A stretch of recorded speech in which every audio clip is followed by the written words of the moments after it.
wax gi rek samp sa yeneen tijjeen teg ca sa ngar di ca tëdd loolu doyoon na boo bayee sa dugub def sa laax sàkk ci guy yi def ci wala sàkk ci Dakar def ci boo amee gan sax rusuloo koo taajal loolu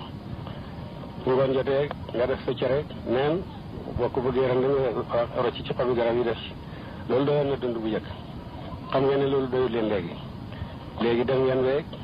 ku ci nekk lalu tubaab lay tëddee di jéem a tabax néeg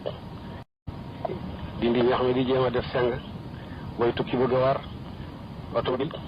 wala ci sa saret booy lekk bëgg a lekk ceeb kon dépasse bi yokk na bu baax liggéey bi itam war na yokk ñi nga xam ne ñoo doon dund bu njëkk ba seen matériel yi mbay yëpp moo doon fémmiñ ak daba ak ileer ak konk jeex léegi ku nekk bëgg naa am sari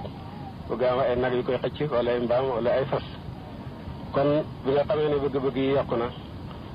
dépasse yi yokku bu liggéey bi yokku rek yëf yi du dem ceeb bi nga xam ne ñu ngi koy béy te yàlla may ñu suñ suuf si nga xam ne président bi ngeen wurus la te wax na dëgg lu nekk mën na koy nañ boole mbayam ceeb mi ci yiñ doon béy te bu mu tax ñu bàyyi yiñ doon béy bu jëkk dugub ngay béy tuuti gerte dem jaay ci tubaab bi buñ ca gisee njëriñ ñu di ko topp ba gerte gi di dem ba ak si fii man bokk naa ci sëriñ yi nga xam ne bokk nañ ci ñu jiite mbay gerte ci jamono tubaab bi booba toolu gerte bu rëy boo xam ne tubaab yi dañuy ñëw di ko seet si suñ ne lu ci man rek ca Mouhamadou Moustapha Mbacké ca Bawol la léegi mbayam gerte mi dem na ba ñëpp dugg nañ ci defe naa ku leen waxoon sax ne bu leen bay gerte yi dootuñ ko déglu ndax gis nañ ci seen njëriñ te njëriñ a tax ñu di ko def kon nag moo tax mbayam gerte moom jaratu leen a jàngal moo tax ñu bëgg leen jàngal mbay yeneen ndax mboole mi ñuy bay ci biti réew yëpp ñun ñi di ko lonki di ko jëriñoo fii mën nañ ko bay ci suñu réew bu ñor ceeb bi wane na ci raw ceeb bi ca Siin gënu ko rafet gis naa tool yi ceeb yi ca Saygon waaye gën nga rafet ceeb bi kon nag li tax ma def tool bi fii du manqué ceeb dama bëgg rek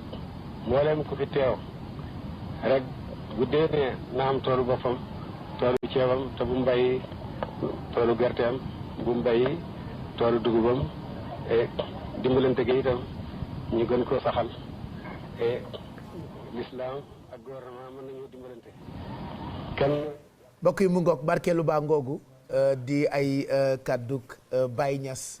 ci guddi gi ak fii heure bi toll lu defe naa mbégte la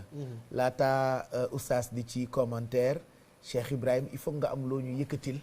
loo xamante ni mën nañu apaiser ci lii béggal ñu di ay kàddu yoo xamante ni dégg nañ ko ayca